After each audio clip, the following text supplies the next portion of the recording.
बोला साहब क्या हाल है?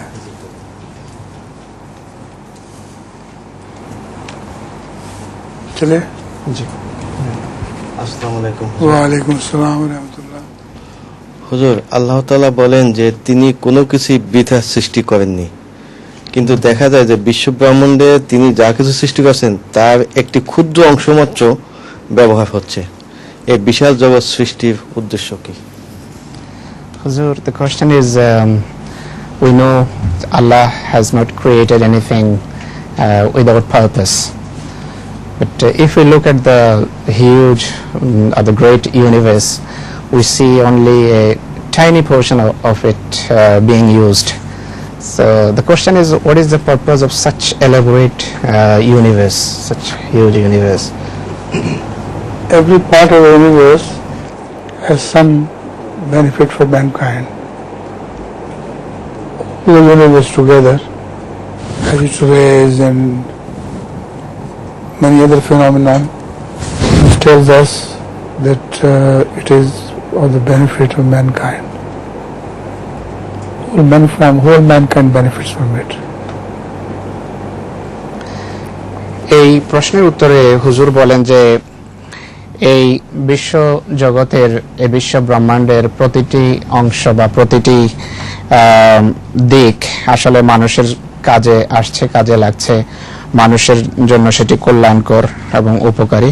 হুজুর যে বিভিন্ন রে শব্দ মনে হয় হুজুর ব্যবহার করেছেন, যে সমস্ত বিকিরণ হচ্ছে বা বিভিন্ন আলো, I don't know whether Huzur used the word rays, different rays. Yes. জি। তো এই যে বিভিন্ন আলো দেখা যায়, বিভিন্ন বিকিরণ দেখা যায় বা রশ্মি রয়েছে যেটা বিশ্ব ব্রহ্মাণ্ডে বিরাজ করছে, তা মানুষের জন্য কোনো না কোনো অর্থে উপকারী, পৃথিবীর কোনো না কোনো এলাকার মানুষের জন্য তা কল্যাণকর। আসসালামু আলাইকুম হুজুর, এই হাদিসের একটু ব্যাখ্যা করবার অনুরোধ জানাচ্ছি। যে হাদিস হলো রাব্বে আরিনি হাকায়েকাল আশিয়া। He presents one hadith to Huzur for to throw light on the subject of it. The Rabbi Arini Haqaiq al-Ashiya. What is the subject? And this is a very good prayer for those people who want to learn things. Not only learn things, but haqaiqul ashya, the inside story of the things. So this is the best prayer, one of the best in this regard, which you always remember. হুজুর বলছেন যে রাসূল করিম সাল্লাল্লাহু আলাইহি ওয়াসাল্লামের এই যে দোয়া, যা তিনি আমাদেরকে করার জন্য পরামর্শ দিয়েছেন এবং নিজেই দোয়া করেছেন যে রাব্বি আরিনি হাকায়েকাল আশিয়া, অর্থাৎ হে আমার প্রভু, তুমি আমাকে বিভিন্ন বস্তুর যে সত্যিকারের অবস্থা, সেটির গঠনগত, গুণগত বা স্বরূপ, সত্যিকারের বস্তুর যে গুণ, প্রভাব বা ধর্ম যাই আছে এগুলো আমাকে বোঝাও। তো এটি এর উপর ব্যাখ্যা করতে বলা হয়েছে। হুজুর বলেন এটি খুব উত্তম একটি দোয়া যা রাসূল করিম সাল্লাল্লাহু আলাইহি ওয়াসাল্লাম শিখিয়েছেন আর তাদের জন্য যারা আসলে এই বিশ্বজগৎ নিয়ে পড়তে চায়, বুঝতে চায় বিশ্বজগৎকে, বিশ্বজগতের প্রতিটি বস্তুকে। তো হুজুর বলছেন যে শুধু শেখার জন্যই নয়, বরং একটা বস্তুর ভিতরে কি আছে, সেটির গঠন, সেটির প্রকৃতি, গুণগত বৈশিষ্ট্য এবং মান, এই সব কিছু যেন একজন মানুষের বোধগম্য যেন সে বুঝতে পারে, তার জন্য আল্লাহ তাআলার কাছে এখানে দোয়া শিখিয়েছেন রাসূল করিম সাল্লাল্লাহু আলাইহি ওয়াসাল্লাম। তো এটি সবচেয়ে ভালো একটি দোয়া যা রাসূলুল্লাহ শিখিয়েছেন। আসসালামু আলাইকুম হুজুর, পৃথিবীর অধিকাংশ দেশে মোকদ্দমা নিষ্পত্তি হতে দীর্ঘ সময় লেগে যায়, কোনো কোনো ক্ষেত্রে বেশ কয়েক দশক লেগে যায়। মোকদ্দমার দ্রুত নিষ্পত্তির ব্যাপারে ইসলামী শিক্ষা কি? Huzur, in most of the countries of the world, I mean in this law department, they take a long time, sometimes decades, to dispense justice. So, the question is, what is the Islamic teaching in this regard? In Islam, the justice to be dispensed is very quick. justice, it is a saying, justice delayed is justice withheld. Islam, the matters were decided immediately after the witnesses appeared. Hazrat Rasul Kareem Sallallahu Alaihi Wasallam did the same. Hazrat Umar Radhiyallahu Ta'ala did the same. Only you needed witnesses and the justice was dispensed immediately. Similarly, in Qaza and Jamaat Ahmadiyya, the same is the principle which governs Qaza. Instead of taking long, they dispense justice after hearing the witnesses on both sides. এই প্রশ্নের উত্তরে হুজুর বলেন যে বিচারের রায় প্রদানের ব্যাপারে ইসলামী শিক্ষা হলো যে যত বা মোকদ্দমার রায় প্রদানের ব্যাপারে ইসলামী শিক্ষা হলো যত তাড়াতাড়ি সম্ভব রায় প্রদান করা উচিত। আর ইংরেজি একটা প্রবাদও আছে ব্যাপারে হুজুর পড়েছেন যে জাস্টিস ডিলেড জাস্টিস উইথহেল্ড, অর্থাৎ যদি বিচার বা মোকদ্দমার রায় বিলম্বিত করা হয় তাহলে এটি আসলে সেটিকে ধরে রাখার বা সেটিকে অবজ্ঞা করারই নামান্তর। এটি হলো এই প্রবাদটার অনুবাদ। হুজুর বলছেন যে ইসলামী শিক্ষা হলো যে যত তাড়াতাড়ি সম্ভব মোকদ্দমার নিষ্পত্তি হওয়া উচিত, শুধু প্রয়োজন সাক্ষীর। উভয় পক্ষের সাক্ষী, বাদী বিবাদের সাক্ষী পেশ করে, সাক্ষী আদালতে বা বিচারকের সম্মুখে পেশ করে খুব তাড়াতাড়ি, যত তাড়াতাড়ি সম্ভব রায় প্রদান করা উচিত। আর ইসলামের শুরু থেকে এই প্র্যাকটিস চলে আসছে। হযরত রাসূল করিম সাল্লাল্লাহু আলাইহি সাল্লাম স্বয়ং একই নীতি অনুসরণ, হযরত ওমর রাদিয়াল্লাহু আনহু একই নীতি অনুসরণ করেছেন। জামাতে আহমদিয়ার যে কাজা বিভাগ রয়েছে, বিচার বিভাগ রয়েছে, সেখানেও একই নীতি আমরা অনুসরণ করি, একই নীতি অনুসৃত হয়। সব সময় এটার উপর দৃষ্টি রাখতে হয় যে মোকদ্দমা যেন খুব দীর্ঘায়িত না হয়, যত তাড়াতাড়ি সম্ভব উভয় পক্ষের সাক্ষীদের বক্তব্য এবং মন্তব্য শুনে রায় প্রদান করা উচিত। হুজুর আসসালামু আলাইকুম। ওয়া আলাইকুম আসসালাম। হুজুর, গ্রিন হাউস ইফেক্টের কারণে যে হারে গ্লোবাল ওয়ার্মিং বেড়ে চলেছে তা ভবিষ্যতে সবচাইতে বড় সমস্যা হিসেবে দেখা দিবে। ইসলামী দৃষ্টিকোণ থেকে এর কোনো সমাধান আছে কিনা হুজুরের কাছে জানতে চাচ্ছি। Due to this greenhouse effect, Huzur, the global warming is reaching to a dangerous level. So, is there any Islamic solution of this problem? The question of any Islamic solution. Global warming is being done because of the industrialization, and Islam has no control over this industrialization of the great countries. হুজুর বলছেন যে মোটেই নয়, ইসলামের কাছে এর কোনো সমাধান নেই, কেননা পৃথিবীর যে তাপমাত্রা আশঙ্কাজনক হারে বেড়ে চলছে তার কারণ হলো পৃথিবীর শিল্পায়ন। শিল্পোন্নত দেশগুলোর শিল্পের প্রসারের যে লাগামহীন প্রবণতা, সেই প্রবণতার কারণেই দুনিয়াতে তাপমাত্রা ক্রমশ বেড়ে চলছে। আর এই যে শিল্পোন্নত দেশগুলো, শিল্পের উপর ইসলামের যেহেতু কোনো নিয়ন্ত্রণ নেই, তাই ইসলামের কি সমাধান পেশ করবে? জাযাকুমুল্লাহ। আসসালামু আলাইকুম হুজুর। ওয়া আলাইকুম আসসালাম। হুজুর, হাদিস শরীফে রয়েছে যে হুজুর পাক সাল্লাল্লাহু আলাইহি ওয়াসাল্লাম বলেছেন যে আমার উম্মতের একদল সদা সত্যের উপর প্রতিষ্ঠিত থাকবে।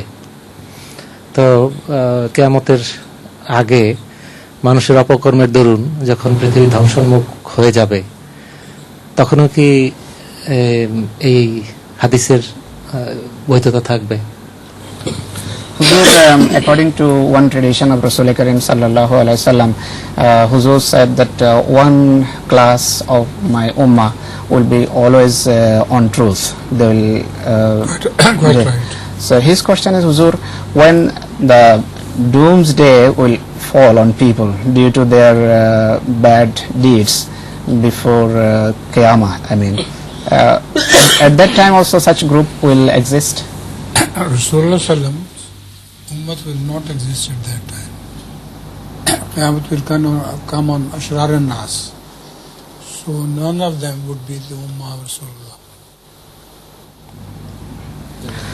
হুজুর বলছেন যে বড় পরিষ্কার কথা যে তখন হযরত রাসূল করিম সাল্লাল্লাহু আলাইহি সাল্লামের উম্মত থাকবে না, কিয়ামত আসবে সেই সমস্ত লোকদের উপর যারা আশরারুন নাস হবে, অর্থাৎ যারা সবচেয়ে দুষ্ট প্রকৃতির, সবচেয়ে নিকৃষ্ট প্রকৃতির, সবচেয়ে বড় বিদ্রোহী যারা, তাদের উপর কিয়ামত বসিত হবে এবং তারা রাসূল করিম সাল্লাল্লাহু আলাইহি সাল্লামের উম্মত হতে পারে না।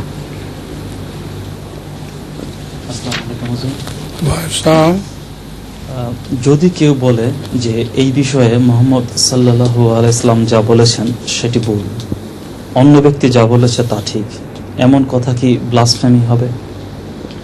Huzur, about any specific subject, if anybody says that in this regard what Muhammad sallallahu alaihi wasallam said that is wrong, what anybody, he mentions any name, what anybody else has said that is right, these sort of statements can it be considered as blasphemy? It is blasphemy to say Rasulullah sallallahu alaihi wasallam is wrong. He is never wrong. But you have to prove it. It's not just by insisting that Rasulullah was right. You must prove it, and that will be the best thing to do. The first portion I couldn't follow, Huzur. If you say Rasulullah is wrong, that is blasphemy. But just by saying it, it doesn't mean anything. You have to prove that Rasulullah is not wrong. হুজুর বলছেন যে হ্যাঁ, এটি বলা যে হযরত মুহাম্মদ সাল্লাল্লাহু আলাইহি সাল্লাম যা বলেছেন সেটি ভুল, এটি ধর্মদ্রোহিতা নিঃসন্দেহে, কিন্তু এই কথা বলা যে মুহাম্মদ সাল্লাল্লাহু আলাইহি সাল্লাম যা বলেছেন তা ভুল নয়, তা তিনি সঠিক বলেছেন, শুধু এটি বলাই যথেষ্ট হবে না, এটি আপনাকে প্রমাণ করতে হবে তার অনুসারী হিসেবে। अस्सलाम वालेकुम हुज़ूर। मकसूद मेरा पूरा हो अगर मिल जाए मुझे दीवाने दो। হুজুর, এখানে দুইয়ের গুরুত্ব, অর্থের গুরুত্ব কি? Huzur, in this couplet what he just read, what is the significance of the word do? मकसूद मेरा पूरा हो अगर मिल जाए मुझे दीवाने दो। Just two madmen will suffice most of the wise men. If two people are mad enough to do it, they would go ahead and do it. হযরত খলিফাতুল মসিহ সানি রাদিয়াল্লাহু আনহুর এই পংক্তিটা প্রশ্ন হিসেবে এসেছে যে আমার উদ্দেশ্যে আমি সফল হব, আমার উদ্দেশ্য সিদ্ধি হবে যদি আমি সত্যিকার অর্থে দুজন দিওয়ানা পেয়ে যাই, অর্থাৎ দুজন সত্যিকার অর্থে, দিওয়ানা শব্দের বাংলা অনুবাদ তো হলো উম্মাদ, যে দুজন যদি পাগল বা উম্মাদ আমি পেয়ে যাই তাহলে আমার উদ্দেশ্যে আমি সফল। তো এর অর্থ হলো যে হুজুর বলছেন যে দুজন যদি সত্যিকার অর্থে নিবেদিত ব্যক্তি পান, খলিফাতুল মসিহ সানি এই কথা বলছেন, যদি আমি দুজন সত্যিকার অর্থে নিবেদিত এবং কোনো উদ্দেশ্যে সত্যিকার অর্থে পাগলের মতো যারা নিজেদেরকে উৎসর্গ করে এমন দুই ব্যক্তি যদি আমি পাই তাহলে তারা অগণিত জ্ঞানী এবং বুদ্ধিমান ব্যক্তিদের তুলনায় আমার জন্য ভালো, তারা তাদের তুলনায় অনেক ভালো কাজ করে দেখাতে পারবে। আসসালামু আলাইকুম হুজুর। হুজুর, রাসূলুল্লাহর জন্য লর্ড এবং মাস্টার শব্দ ব্যবহারের ব্যাপারে হুজুরের মতামত কি? What is Huzur's opinion about using these two words for Rasulullah? The words are Lord and Master. Our Lord and Master, normally people use it for Holy Prophet Sallallahu Alaihi Wasallam. Lord and Master? You said just say Muhammad Rasulullah, and that's the best thing. There's no question of changing it to any other idiom like Lord and Master. Rasulullah is the Lord and Master, but he has his own epithet, which is Muhammad Rasulullah. হুজুর বলছেন যে আপনি শুধু মোহাম্মদ রাসূলুল্লাহ সাল্লাল্লাহু আলাইহি সাল্লাম বলেন, অতিরিক্ত কোনো শব্দ লর্ড অর্থাৎ প্রভু বা এই ধরনের শব্দ ব্যবহারের প্রয়োজন নেই। মোহাম্মদ রাসূলুল্লাহ সাল্লাল্লাহু আলাইহি ওয়াসাল্লামের নিজস্ব নাম এবং তাকে দেয়া আল্লাহর পক্ষ থেকে প্রদত্ত উপাধি আছে, সেগুলো ব্যবহার করুন, যে মোহাম্মদ রাসূলুল্লাহ সাল্লাল্লাহু আলাইহি ওয়াসাল্লাম, এটাই যথেষ্ট। আসসালামু আলাইকুম হুজুর। ওয়া আলাইকুম আসসালাম। হুজুর, মানুষ প্রাথমিকভাবে জীবিকার উদ্দেশ্যে ব্যবসা আরম্ভ করে, কিন্তু এক পর্যায়ে সে ব্যবসাতেই ডুবে যায় এবং ধর্মের জন্য সে সময় আর ব্যয় করতে পারে না। তো হুজুর, এই সময় সঠিক বন্টন কিভাবে হতে পারে? Huzur, it is observed sometimes that some people they start any business with good intention, but at a stage they find themselves absolutely lost in business. They do not spare any time for religious purpose. The question is, what should be the proper distribution of time for both religion and worldly pursuit? I think both things should be balanced. Over much of religion, if it destroys business, the over much of religion is not proper. Hazrat Sallallahu Alaihi Wasallam said, "Wala nafsaka alayka haqqun." You have the right of your own self as well. হুজুর বলছেন যে আসলে সবকিছুই একটা সবকিছুর ভিতর একটা ভারসাম্য থাকা, ভারসাম্য বজায় রাখা একান্ত জরুরি, আবশ্যক। ব্যবসা হোক বা ধর্মের কাজ হোক, ব্যবসার ক্ষেত্রেও যখন মানুষ ব্যবসাতে যায় তাকে ব্যবসা এবং ধর্মের ভিতর সময় দেওয়ার ক্ষেত্রে তাকে ভারসাম্য রক্ষা করতে হবে। শুধু ধর্মের জন্য সময় দেওয়া এটিও কোনোভাবে ঠিক নয় এবং পছন্দনীয় নয়, তাকে ব্যবসার দিকেও দৃষ্টি দিতে হবে। কেননা রাসূল করিম সাল্লাল্লাহু আলাইহি সাল্লাম বলেছেন যে ওয়ালি নাফসিকা আলাইকা হাক্কুন, যে তোমার নাফসেরও তোমার উপর একটা অধিকার আছে, তো সেই অধিকার তাকে দিতে হবে। তো উভয় ক্ষেত্রে মানুষকে কাণ্ড জ্ঞান খরচ করে কাজ করতে হবে, এটি হলো মূল কথা। আসসালামু আলাইকুম হুজুর। ওয়ালাইকুম আসসালাম। ইসলামে মেডিটেশন বা ধ্যানের কোনো ধারণা আছে কিনা? Does Islam support the concept of meditation? Meditation? I think so. You should meditate, particularly during the namaz. Meditate on Allah's virtues and properties, etc. So that's not forbidden in Islam. হুজুর বলছেন যে হ্যাঁ, আমি মনে করি যে অবশ্যই ইসলামে আছে। আর হুজুর সেটি ব্যাখ্যা করেছেন যে তিনি যখন হ্যাঁ বলছেন তার অর্থ কি, যেমন নামাজে আমরা যখন নামাজ পড়ি সেই নামাজের সময় আমাদের চিন্তা করা উচিত, ভাবা উচিত খোদা তাআলার গুণাবলী, তার সিফাত সম্পর্কে আমাদেরকে ধ্যানে মগ্ন হওয়া উচিত গভীরভাবে, যে এই বৈশিষ্ট্য কি আর এই বৈশিষ্ট্যের মাধ্যমে খোদা তাআলার গুণের কোন দিক প্রকাশ করা হচ্ছে। তো এটিও এক ধরনের ধ্যান নিঃসন্দেহে। আর ইসলামে হুজুর বলছেন যে হ্যাঁ, এই ধরনের ধ্যানের ধারণা রয়েছে। হুজুর, আপনি কি মনে করেন যে আজকের আফ্রিকা একদিন পৃথিবীর সম্মানের অসীন হতে পারবে? হুজুর, do you think today's Africa one day can gain a respectable position in the world arena? With the spread of Ahmadiyyat, inshallah. আজকের আফ্রিকা একটা সম্মানজনক আসনে আসতে পারবে কিনা, এটাই ছিল প্রশ্ন। তো হুজুর বলছেন যে ইনশাআল্লাহ অবশ্যই আসবে। আহমদিয়তের প্রসারের সাথে সাথে আফ্রিকার মানুষের এবং আফ্রিকার সম্মান অবশ্যই প্রতিষ্ঠিত হবে। ওয়ালাইকুম আসসালাম। হুজুর, নামাজের মধ্যে যদি ওযু নষ্ট হয় তাহলে ওযু করে নামাজ থেকে শুরু করব না পুরো নামাজ পড়ব? Suppose somebody started his prayer, but at a stage he feels that he needs to refresh his wuzu. So having refreshed, will he start from the beginning or where he left? Beginning. নামাজের সময় যদি কারো ওযু নষ্ট হয়ে যায় বা ভেঙে যায় তাহলে ওযু করতে হয় আবার নামাজ ছেড়ে দিয়ে। তো ওযু করে এসে আবার কোত্থেকে আরম্ভ করবে, সে শুরু থেকে না যেখানে ছেড়েছে সেইখান থেকে? হুজুর বলছেন যে আবার শুরু থেকেই তাকে নামাজ আরম্ভ করতে হবে ওযু করে এসে। হুজুর, সোনা রূপা এগুলো মাটিতে কিভাবে আসে? Huzur, we know this gold and silver are found in mines. His question is, where do these come from in the mines? Allah has created them.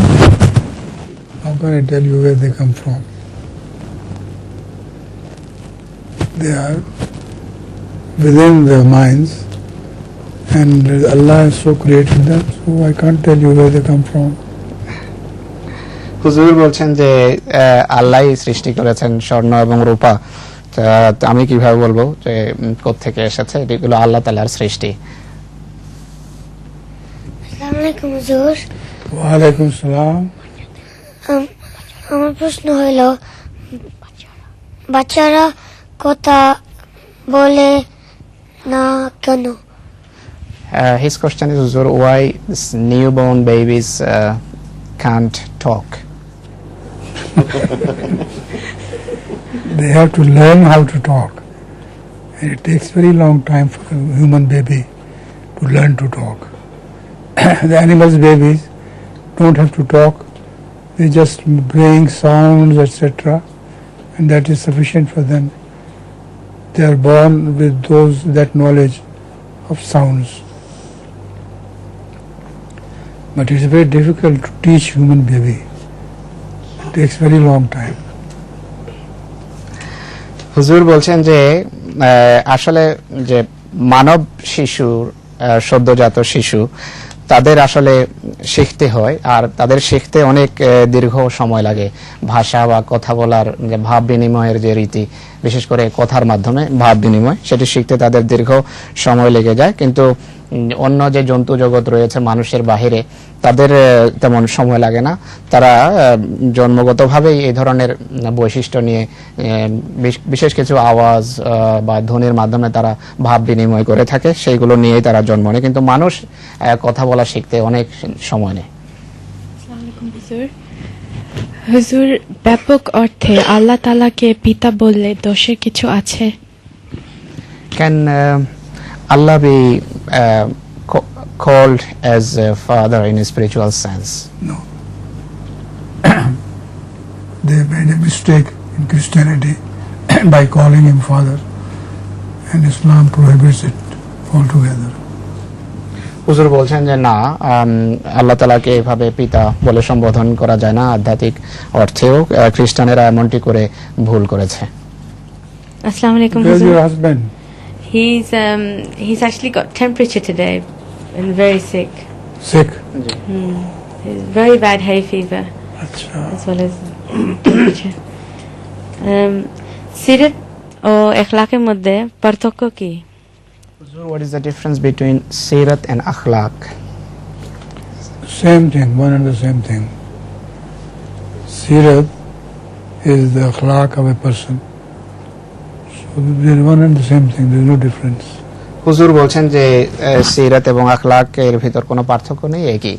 এক ব্যক্তির সিরাতই হলো আখলাক। আসসালামু আলাইকুম হুজুর। ওয়া আলাইকুম আসসালাম। আমার প্রশ্ন হলো, আগামী 5-6 বছরের ভিতর প্রথম ওয়াকফে নৌ ইনশাআল্লাহ জামাতের খেদমতে নিয়োজিত হবে। হুজুরের মতে জামাতের উপর এর কি প্রভাব পড়বে? Huzur, in the next 5 or 6 years, the first group of Waqfin Nau, inshallah, will enter into the service of Jamaat. So the question is, what impact it might create? It will create a great impact because the number of those who teach Murabbi, etc., that will grow manifold. So all the necessities of the Jamaat will be fulfilled.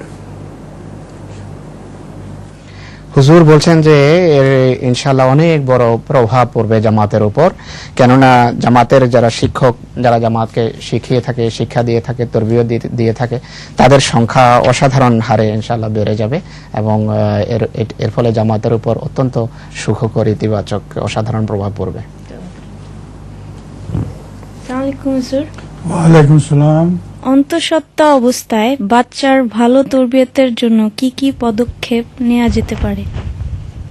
হুজুর, keeping in view the tarbiyat of the child, fetus, I think is it called, what measures mother can take? I can't answer this question. The mother should teach the baby with love and perseverance, and constantly she has to teach how to speak, how to talk. Then when he grows up, then how to say a prayer, etc.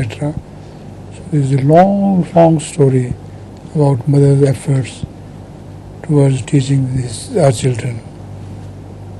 I mean, before the birth of the child, when the lady... জি হুজুর বলছেন যে বাচ্চার যখন পৃথিবীতে এসে যায় তখন তো দীর্ঘ একটা তরবিয়তের প্রক্রিয়ার ভিতর দিয়ে যেতে হয়, অতিবাহিত হতে হয়, মাকে সবকিছু বাচ্চাকে শেখাতে হয়, প্রথম থেকে শুরু করে ধীরে ধীরে বাচ্চার তরবিয়ত করতে হয়।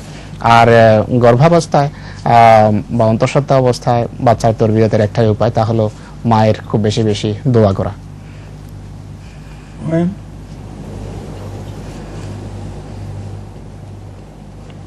And with the permission of Zakaria, of course.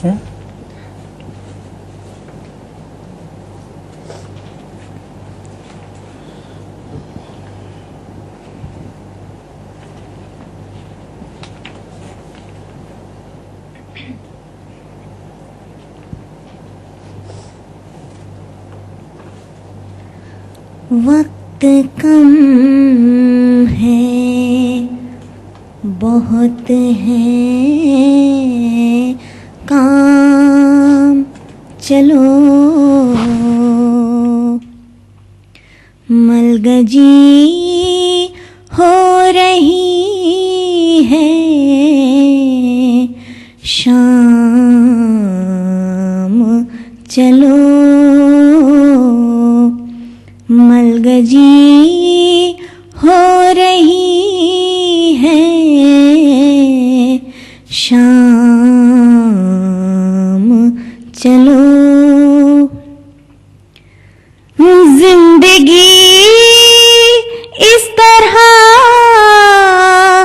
तमाम न हो,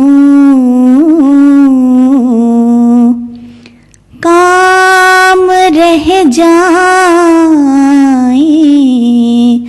ना तमाम,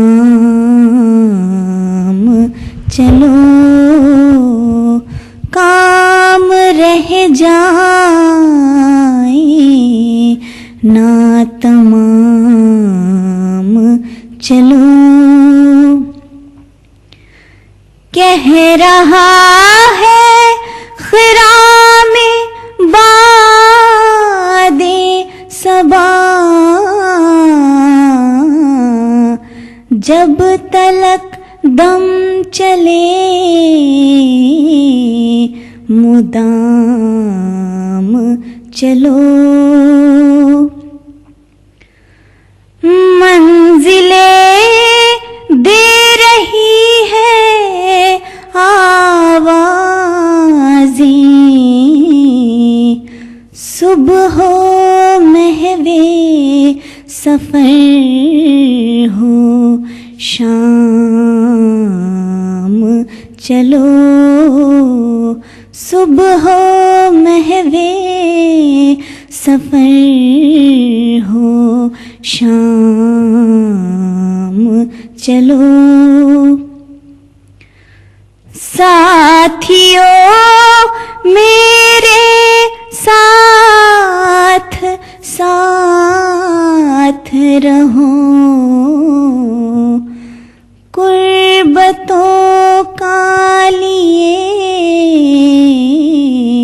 पयाम, चलो तुम उठे हो तो लाख उजाले उठे, तुम चले हो तो बरक गाम, चलो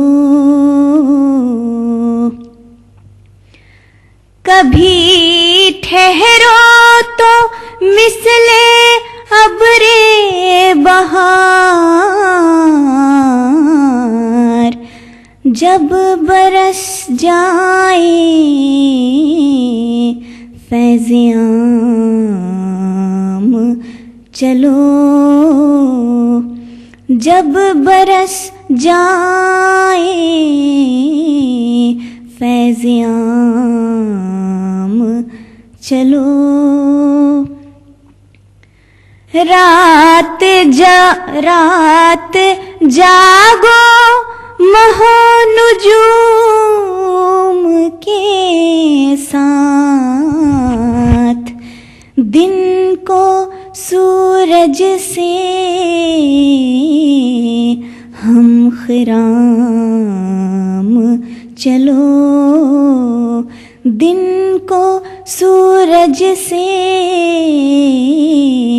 हम खिराम चलो। हो तुम ही कल के काफिला सालार, आज भी हो तुम ही इमाम चलो, आज भी हो तुम ही इमाम चलो। वक्त कम है बहुत है काम चलो, मलगजी हो रही है शाम चलो, मलगजी हो रही है शाम चलो। হুজুরের এই নজমের বঙ্গানুবাদ হলো, সময় স্বল্প, কাজ অনেক, দ্রুত এগিয়ে যাও। সাজ যে অন্ধকারে হারিয়ে যাচ্ছে, দ্রুত আগাও। কাজ অসম্পূর্ণ রেখে জীবনের যেন সমাপ্তি না হয়, তাই দ্রুত পথ চলো। প্রভাতের মৃদুমন্দ বাতাস বলছে যে যতদিন প্রাণের স্পন্দন বাকি আছে ততদিন অব্যাহতভাবে পথ চলো। গন্তব্যস্থল হাতছানি দিয়ে ডাকছে আর বলছে যে প্রভাতেও সফর অব্যাহত রাখো আর সন্ধ্যায়ও এগিয়ে যাও। হে আমার বন্ধুগণ, আমার সাথে থাকো আর নৈকট্যের বার্তা নিয়ে এগিয়ে যাও। তোমাদের সক্রিয় হওয়ার কারণে লক্ষ প্রদীপ প্রজ্বলিত হয়েছে। তোমরা চলছো তো বিদ্যুৎ বেগে চলো। যদি কোনো সময় দাঁড়াতে হয়, বসন্তের মেঘমালার মতো বৈশিষ্ট্য নিয়ে দাঁড়াও। সবার জন্য কল্যাণ ধারা হিসেবে বর্ষিত হওয়ার পর পুনরায় পথ চলা আরম্ভ করো। চন্দ্র ও নক্ষত্রের সাথে রাতে জাগো, দিনে সূর্যের সাথে ধীরে ধীরে এগিয়ে যাও। তোমরাই আগামী দিনের সেনাপতি, আজকেও তোমরাই ইমাম, তাই এগিয়ে যাও।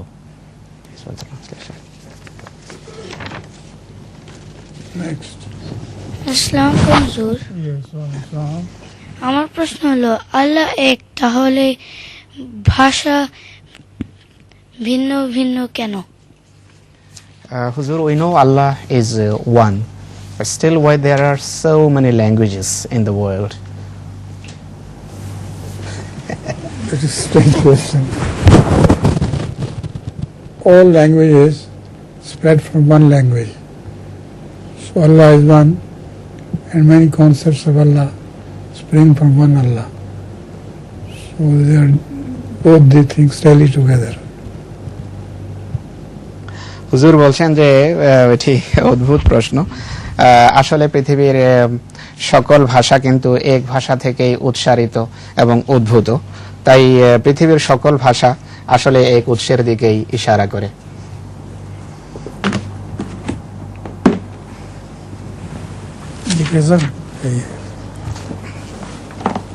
Was brought it? Sayyid Muhammad sir. Sayyid Muhammad sir? जी। बहुत तकल्लुफ किया है। प्लेट दो। Anyways, come on. प्लेट दो। হুজুর কে প্লেট আগে হুজুর কে দাও। আসসালামু হুজুর, আমার প্রশ্ন হলো, কাতে কুতু দিলে হাসে আসে কেন?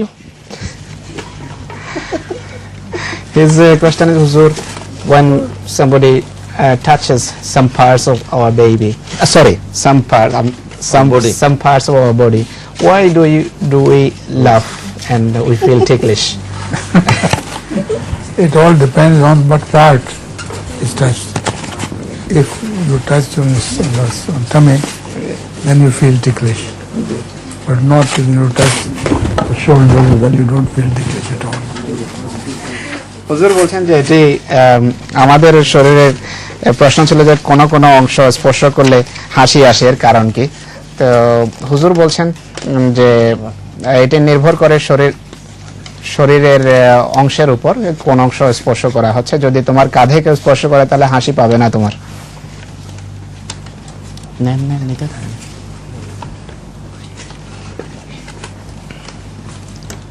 আসসালামু আলাইকুম হুজুর। রাখো এখন রাখো।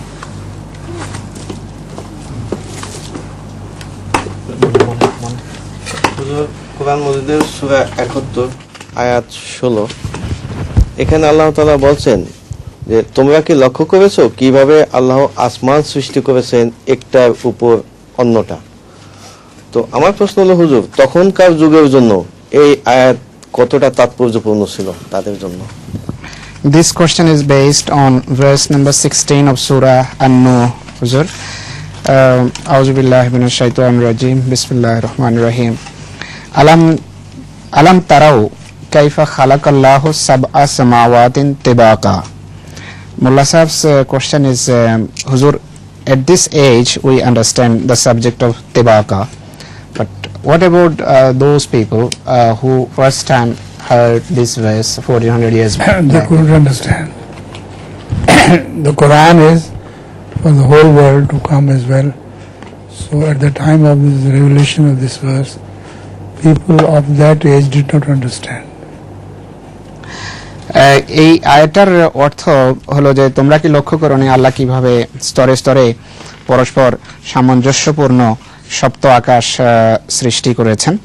তো এই প্রশ্নের উত্তরে হুজুর বলেন যে সেই যুগের মানুষ এই বিষয়টা বোঝেনি, তাদের জন্য এটি বোঝা সম্ভব ছিল না, কিন্তু কোরআন তো সকল যুগের জন্য, তাই আগত যুগের মানুষের সামনে এটি অবশ্যই স্পষ্ট হওয়ার ছিল, তাই সেই যুগে এই শিক্ষা নাজিল করা হয়েছে আকাশ সম্পর্কে।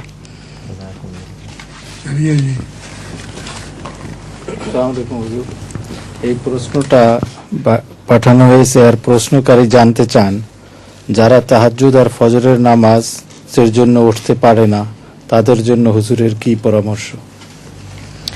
Somebody has sent this question to Huzur, that Huzur, some people they can't get up for tahajjud or fajr prayer. What is Huzur's advice for them?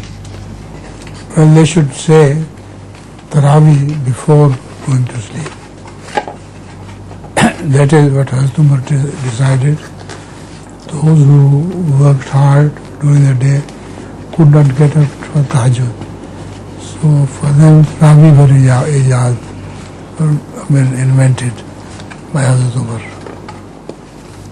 হুজুর বলছেন যে যারা Tarawih are said. যারা তাহাজ্জুদে উঠতে পারে না তাদের জন্য রমজানের প্রেক্ষাপটে হুজুর উত্তর দিয়েছেন যে তাদের তারাবির নামাজ পড়া উচিত, এবং হযরত ওমর রাদিয়াল্লাহু আনহুর যুগ থেকেই এর রীতি চলে আসছে।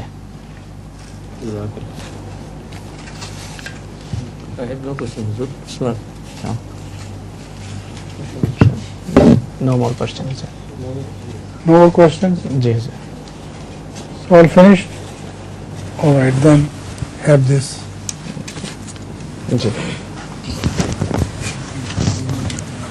Please, you get up.